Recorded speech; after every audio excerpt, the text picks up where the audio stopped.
to From Another Angle, a Carnegie Council podcast.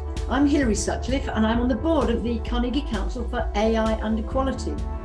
In this series, I get to talk to some of today's most innovative thinkers who take familiar concepts like democracy, regulation, or even the way we think about ourselves and show them to us from a quite different angle. What really excites me about these conversations is the way they challenge our fundamental assumptions. And certainly for me, and I hope for you too, their fresh thinking makes me see the world in a new way and opens up a whole raft of possibilities and ways of looking at the future. Now, today we're exploring accidents from another angle with author and journalist Jessie Singer. And Jessie's book does exactly what this podcast is all about. It looks at something which is so familiar, we know instinctively, but gives it to us from a totally different angle.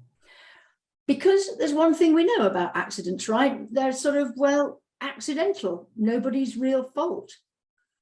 Jessie's eye-opening book, There Are No Accidents, shows that whilst one person dies by accident in the US alone every 3 minutes, these deaths are in fact far from accidental. The majority are not random acts of God, but are predictable and preventable if only money and power weren't prioritized at the expense of ordinary people. Welcome, Jessie. Thank you so much for coming to talk to us. Thank you so much for having me. Now, your book and your basic premise that accidents aren't accidental at all genuinely surprised and shocked me. And now I see this from this new perspective. Of course they're not. Of course they're not. Could you perhaps start by just taking us through and introducing us to your overall concept and the word itself and where you started in this journey looking at accidents from a new dimension? Absolutely. I think to begin, it's important to understand that accidents are something we largely disregard as random, unpredictable, unpreventable. And therefore, I think we often miss the scope of the problem. And the problem is very large. In the US alone, more than 225,000 people are killed every year in accidental deaths. More than 62 million people are medically treated for accidental injury every year. And that's just in the US. What we're talking about here is a large category, also known as unintentional injury. So these are traffic crashes and fires and falls and poisonings and overdoses, essentially every way we die outside of disease or intentional violence. And I think it's important to note that while we construe these often as this random and unpreventable thing, it is not true on either front. Accidental death is not unpreventable. We know this for two reasons. For one, in the US, accidental death declined for decades while the US expanded regulations and the social safety net to protect people. That changed in 1992 when we started to dismantle those systems, and accidental death has been rising since. So we're at this crisis level point right now where accidental death has been skyrocketing. But there were decades of decline where we actually were solving the problem. So that's one way we know that this is, a preventable problem. And the other is that the US leads the wealthy world in accidental death. You're much more likely to die by accident in this country than anywhere else in our peer nations. And the way that we know that these deaths aren't random is when you look at who dies by accident. In the US, race and class define the likelihood of accidental death. And that is especially true for accidents in the home, on the road, and the workplace, which is to say accidents that are preventable by public policy. Pretty much everyone in the United States dies choking on food by accident at the same rate. And that's because there's not much you can do to prevent people or force people to chew slower. But when it comes to the quality of our roads, the safety of our workplaces, the fire prevention in our homes, those things are a matter of public policy. And that's where we see big race and class differences. Just to name a few examples, in the United States, Black people are more than twice as likely to die in a home fire as white people. Indigenous people are more than twice as likely to be struck and killed by a driver as white people. And people in West Virginia, which is a relatively poor state, are more than twice as likely to die by accident than people just across the state line a few miles away in Virginia, which is a relatively wealthy state. So what we're talking about here is neither random nor unpreventable. What it is, though, is a product of capitalism, regulatory failure, and really what we rather ignore in a world that sees a lot of harm. So let me talk a little bit about why none of these are accidents. Like the numbers, certainly point to the idea that it seems very unlikely that any of this is random or unpredictable. But how do we get there? That's a big question. Like, why do we think of them that way, right? Yeah.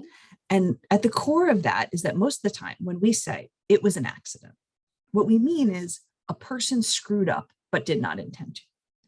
We're not talking about the harm or the death or the event. We're talking about intention. And following this tendency, what we try to do when we solve the accident problem is fix the person who screwed up but did not intend to. We hear about an accidental death and we think a human made an error. How can we make a better human?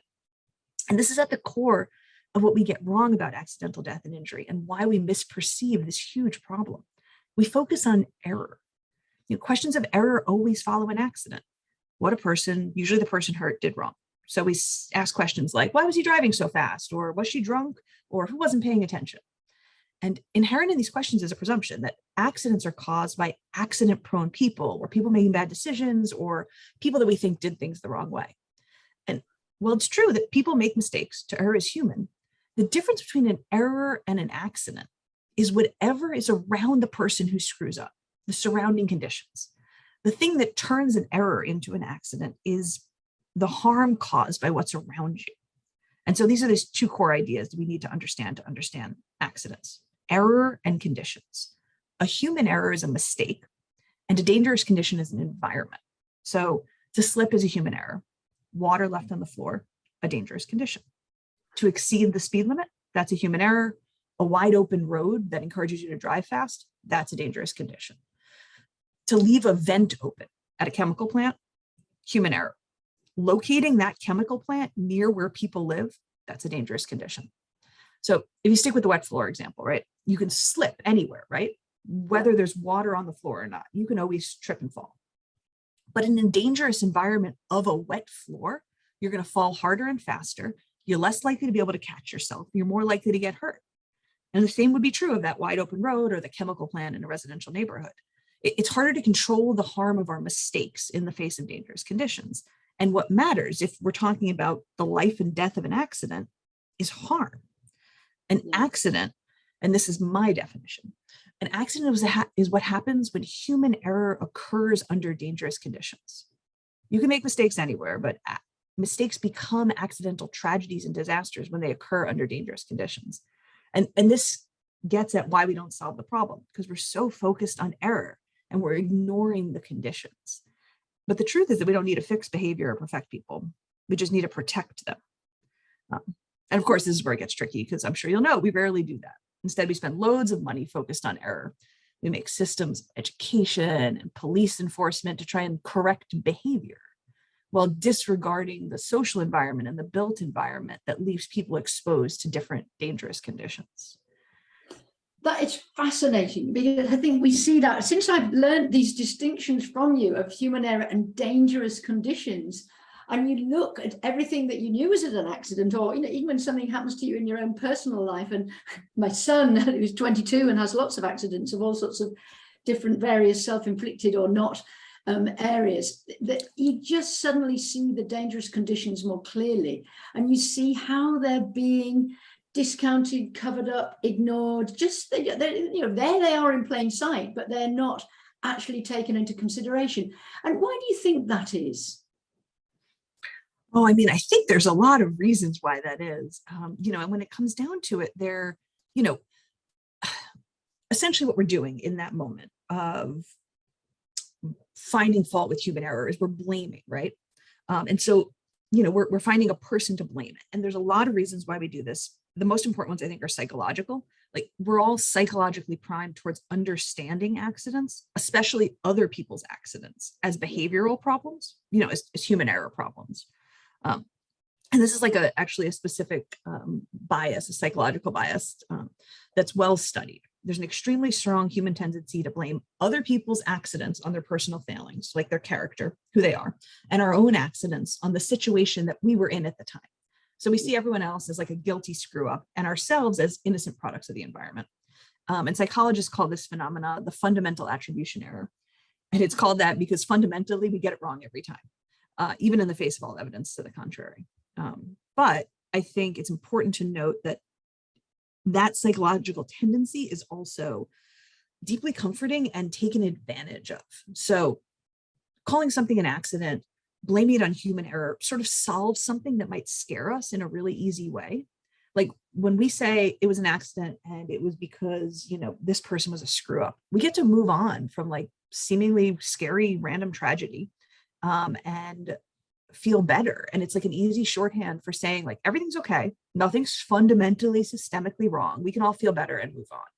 And so the fundamental systemic problems, which are these dangerous conditions in our environment, remain.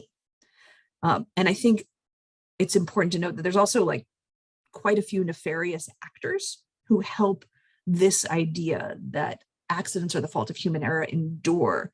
And they do this because it benefits them, whether it's large corporations or governments. An accident is cheaper than criminal negligence in terms of liability. It's cheaper to respond to an accident if you understand it as behavioral, because if you understand it as a systemically dangerous condition, you need to rethink the system of your business, the system of your governance, the system of your policy. But if you understand it as a people problem, then you just have to create a cheap worker education program rather than redesigning your business model.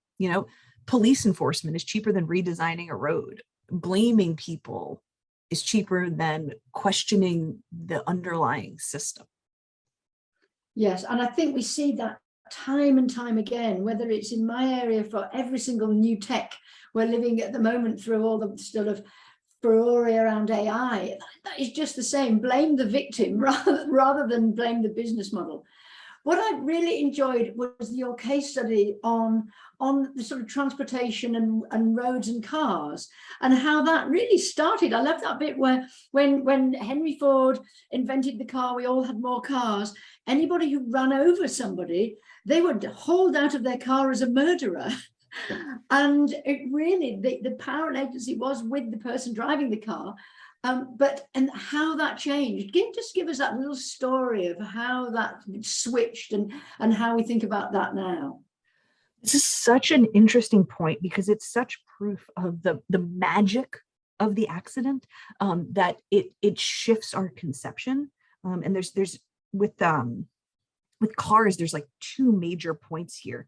There is the point at which cars start to overrun cities, and where city streets used to be like playgrounds and open air marketplaces full of people walking, lots of pedestrians start to get killed by drivers. And they also start to mount protests in cities against cars. And people were saying cars in cities is an inherently dangerous condition, and we got to get rid of these cars. And what the automakers did was essentially create a new term, the jaywalker, which a jay is like old-timey slang for a hillbilly. And so to be a jaywalker meant you were like a country bumpkin who didn't know how to walk in the city. And it didn't used to be a crime. It didn't used to be a law. It was just an insult. And they essentially, through paid advertisements and through controlling crash reporting, created this concept. They even bought signs for cities that said jaywalking outlawed, even though it was not a law at all. And they created this concept that there was a wrong way to walk in cities, which didn't exist before the car. There was no right or wrong way to walk in a city. And so what they did was they created, people were saying cars are a dangerous condition, and they instead created a story and said, no, this is a human error problem. It's this individual human who shouldn't have been walking in the street. And I think an even more important and shocking story, so that was kind of in the 20s and 30s when that was happening, but an even more important story happens in the middle of the 20th century, which is, so there's this, an important figure here, a man named Hugh DeHaven, the father of injury prevention, the inventor of crash worthiness in vehicles. And to understand him, so like you have to understand before he came on the scene.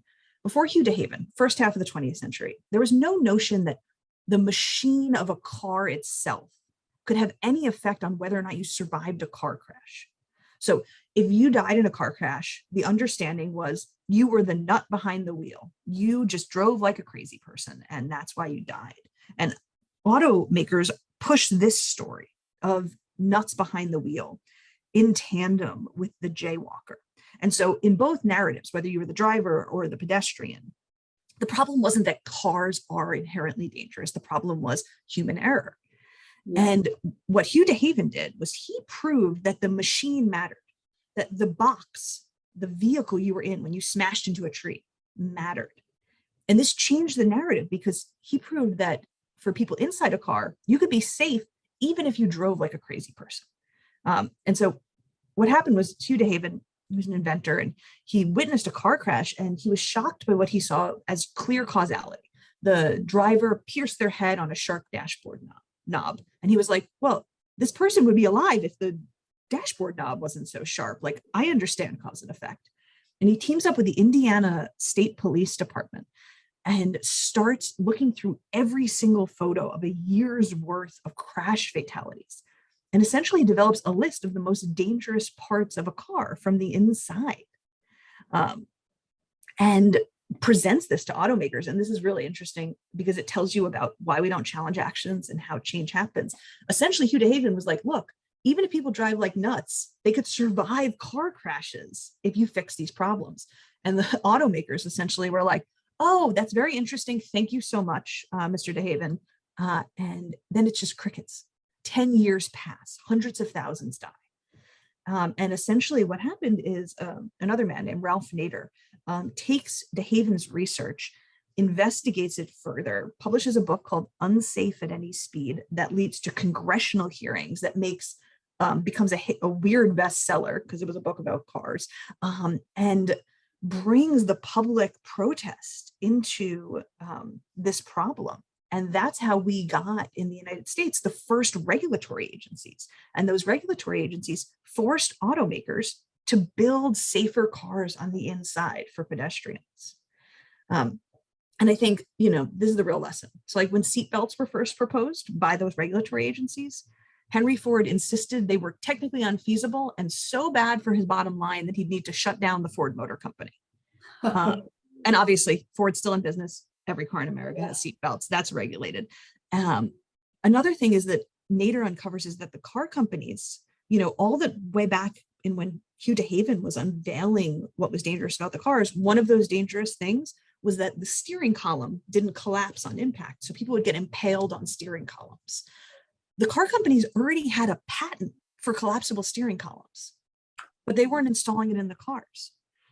Airbags is another one. Airbags were invented in the 1960s. They weren't required in cars until 1998. And the things that drive these safety failures are the narrative that if you crash your car and you die, you're dead because you're a nut, because you drove badly, not because the inside of the car is inherently dangerous. Yeah. And so I think there's two lessons there. One is that corporations are never going to protect you unless you demand it. And the other is that these innovations, a seatbelt, an airbag, they don't change human error. They don't prevent you from driving like a nut. They don't, fix the behavioral problem. They just fix the dangerous condition. They protect you when you screw up. They protect you from the consequences of your mistakes rather than trying to make a person, a driver, a jaywalker, anyone who doesn't make mistakes. Yeah. Fascinating. And of course, the built environment where the car exists is another factor and a whole nother area of incumbent biases that don't really want to change and don't want to admit that they might not have got it right. Tell us more about that. Well, yeah, I mean, the truth is that, often when we talk about the built environment, we're talking about public infrastructure, but the dangerous conditions we face are built into many layers of exposure. So we were talking about a chemical plant. So that might be the safety systems within a chemical plant, but also where that chemical plant is located and how regulated that chemical plant is and how much that dictates whether or not there are shoddy safety practices employed by that company.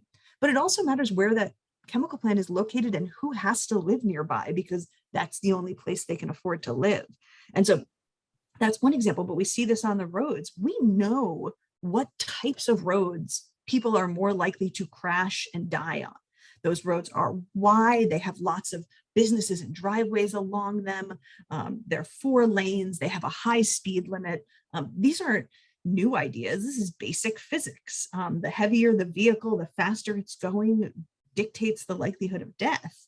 But we often don't talk about those environments. And there's a lot of reasons, the automakers don't want us to talk about it. I don't think the government wants us to talk about it because it's expensive to redesign those roads, but also it involves admitting that maybe the priority of those road designers isn't saving lives. It isn't protecting people, and rather it's getting people to work as quickly as possible. And if some die, oh, well, it was an accident.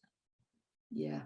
I mean, I was interested and intrigued by the case study on Sweden, where their regulators sort of dawned that they could prioritize safety, and that it transformed everything.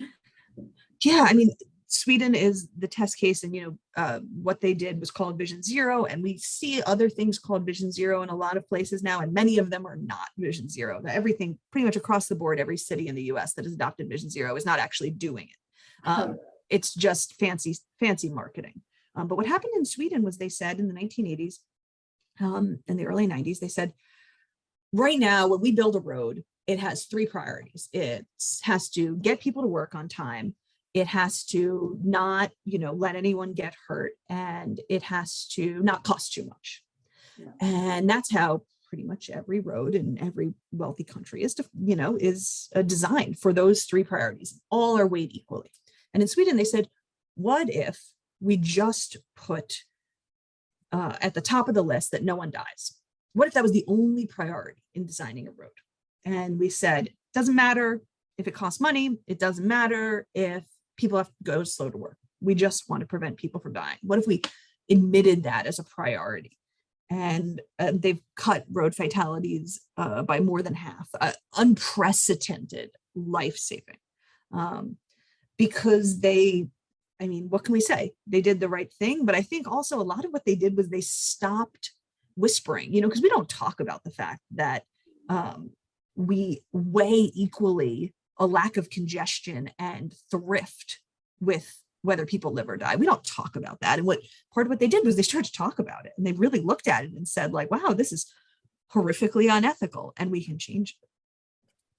That's very interesting as well. This, I see that all the time, and I thought that myself.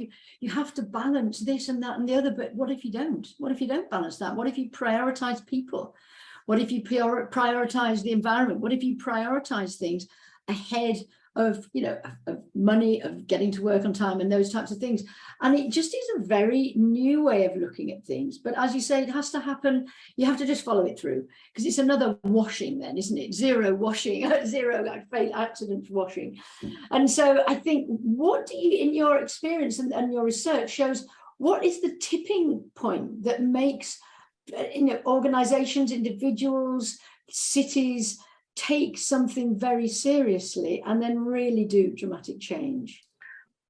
This is a really good question, because I want to point out something that is a little hard to hear, but I want to point out something that doesn't make people take dramatic change, but it does make them pay attention. So it's tricky. So most people who die by accident die in 1s and 2s. Yeah. It is not the Grenfell Towers fire, but 100 other little fires where one person dies. That's how most people die. If you look at the big cumulative numbers, those, hundreds of thousands of people, it's mostly deaths in 1s and 2s. But the big tragedies, the big, horrible accidents where lots of people die, is a time when we pay a lot of attention. It's what we think of, we focus on those. But often in their, scope, those are so big that we respond to a degree. We maybe pass a few laws, but we're responding to this huge and unlikely event rather than addressing the daily dangerous conditions that we face and the daily basic small changes. And so when we look at what's worked, we see laws and policies that address those basic daily one-off small accidents. And these are largely regulatory, so that people are better protected from corporations, from greed, from profit margins that would put them in harm's way, and a social safety net so that people can afford to better protect themselves. You know, while a regulation guarantees that every car is safe, a social safety net, enough money in one's pocket means that you can buy a safer car. You can choose not to take the most dangerous job. You can move out of an apartment that you know is a fire trap. And those are the only ways we have ever seen accidental death decline. In this country and in every other country, that's the stuff. It is looking at, and both those things do the same thing, right? They look at protecting people. So there's no world where correcting human behavior is saving lives. It is only protection. People used to die in the workplace in untold numbers. The only thing that made them stop dying, even after there were reams of manuals and lectures on how to be a safe employee and how not to be accident prone and psychological tests to weed out the accident prone employees, none of that did anything. The thing that did anything were limits on what was a safe and unsafe workplace and regulations that put the onus of that, the conditions, safety, on the employer. So it costs them money when they kill people. Yeah, interesting. Because I was always surprised that, we had the shoe bomber, and literally overnight we all had our little 100mm little plastic bottles of shampoo in bags. I mean, that happened overnight, didn't it? But that was quite a big thing, I would imagine, for airlines, for airports, and for ourselves. That happened because of this big thing. And yet you could save so many more lives with smaller things if you actually started to prioritize that. Yes. And you're getting at a really important point, especially with the shoe bomber, because that even further, that wasn't a big accident, right? It wasn't a big accident. It was a big intentional act, right? Or didn't end up being a big act. But, and I think that's at the key. We ignore these accidents. We pretend they're random. And part of that's because we're so focused on intention.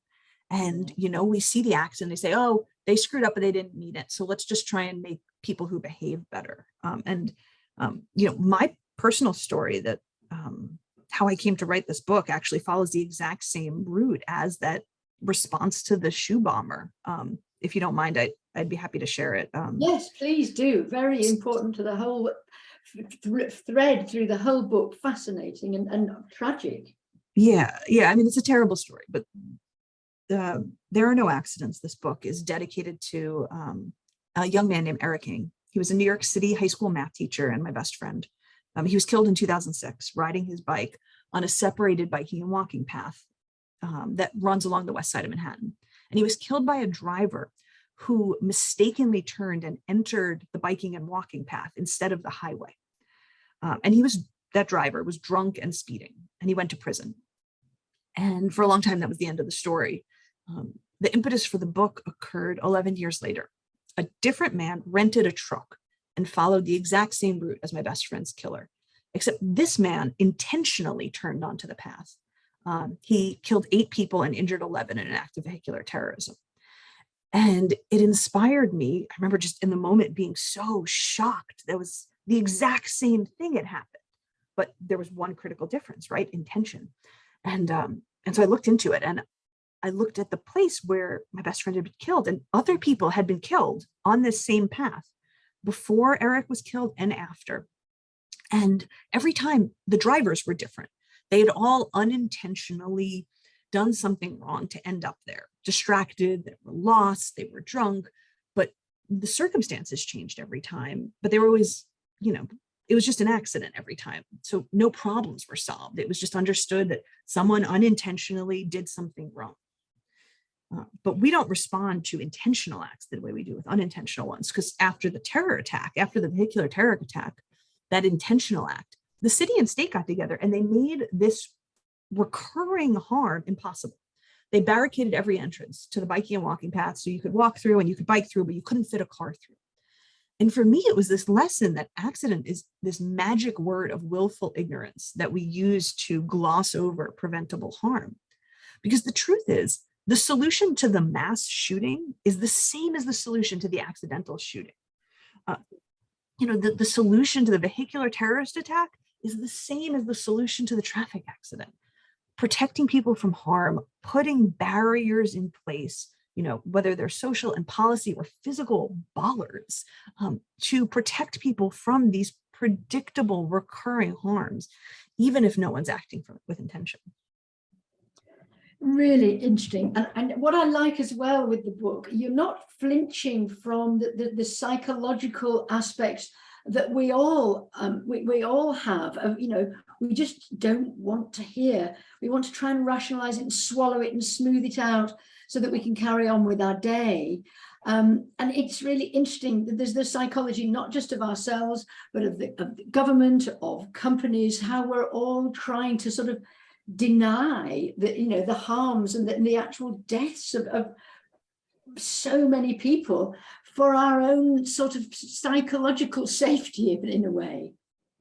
The human brain will go to great lengths to find comfort. Yeah. And, anyone who's been to therapy knows this, right? We will resist. And the accident is par for the course. I get it. I get it. I said that to people again and again as I was writing this book. I was like, I get why you want this to be an accident. Accident feels good. Accident lets you move on, but this is just a tendency, an urge, a desire. Accident is just wish fulfillment in a word. It's a way to say, can I please feel better about this? I'd really like to feel better about this. And to answer yourself, yes, it was just an accident. Yeah. And so when we call something an accident, we feel better at once, but also at once we fail to prevent it from happening again. And if we care about the problem, and this was my hope with the book, that I could make people see the problem from enough angles with enough humanity that they would want to overcome the tendency. And it's only by overcoming the tendency to call something an accident that we can start to prevent it. And it'll take some work, but we can do it. We have the evidence. We have the evidence from Sweden, from these differential, rates of accidental death around the country, from simple efforts like in the U.S., states that provide access to naloxone have lower rates of overdose deaths. And they don't necessarily have lower rates of people using drugs, but they do have fewer people dying from an accidental overdose. And we've seen it in the US too. Accidental death declined for decades prior to 1992. If we're willing to invest in the problem, and that starts with taking a hard look at ourselves and saying, like, okay, the system is the problem and we need to rework it, and it's going to be hard, then we actually can move forward on this.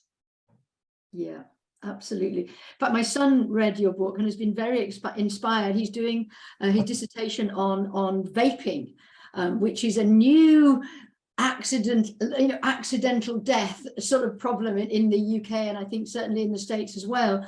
And he is taking it apart, looking at it from a system point of view and understanding the psychology of all of us, that those manufacturers making these vapes in pretty pink and colored patterns to attract children, and the regulators difficult to deal with it, and our own just hoping it's all not going to happen.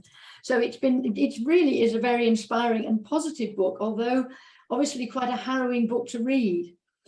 Now, we quite like to try and finish on something that we can all do, and something that actually helps us take on what we've heard from you into our own lives and take some actions. Have you got any suggestions for us? Absolutely. The thing I like to repeat to people is that accidents are simple. The mechanism of harm and accidental death is really rather predictable. It's basic physics. It's controlling energy that we know is dangerous, whether that's the energy of a drug or a car. This is not disease. This is not cancer. We know how to prevent accidental death and keep people safe. And we've known for a long time, and we just need the political will to spend the money to keep people safe. And people can do this. The best way to do this, we talked about the social safety net and federal regulatory agencies.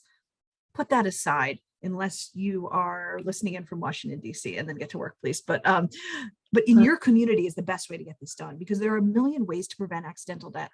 If you, in your city or town, advocate for traffic calming and public transit expansions, you'll reduce traffic accidents because you're much less likely to die by accident on the train or bus than you are in an individual car.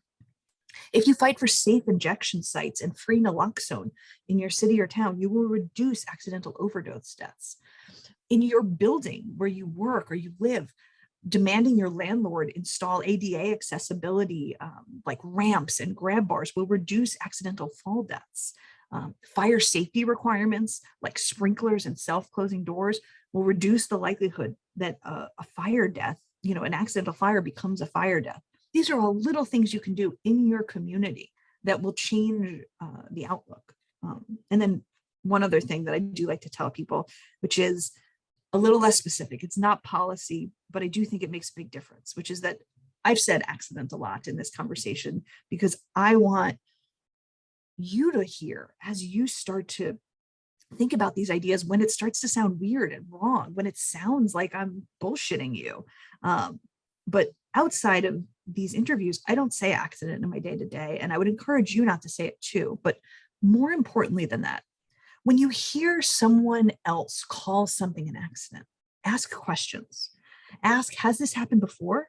Could it happen again? Ask, how can we protect people from harm, even if they make a mistake? And I think if we can ask those questions, whenever we hear the word accident, we'll start to take a big step forward. Jessie Singer, thank you very much. What a fantastic way to end. We really are grateful to come and talk to us. Your book is out in paperback as well as hardback, am I right? That's correct. The paperback just came out in February. Fantastic. So very good luck to you, Jessie, with this really important work. I now, even when I read it, I'm very much more aware of not saying accidents and looking at accidents for what they are. And really good luck with all the work that you're doing. Thank you so much for having me. It was a pleasure to be here.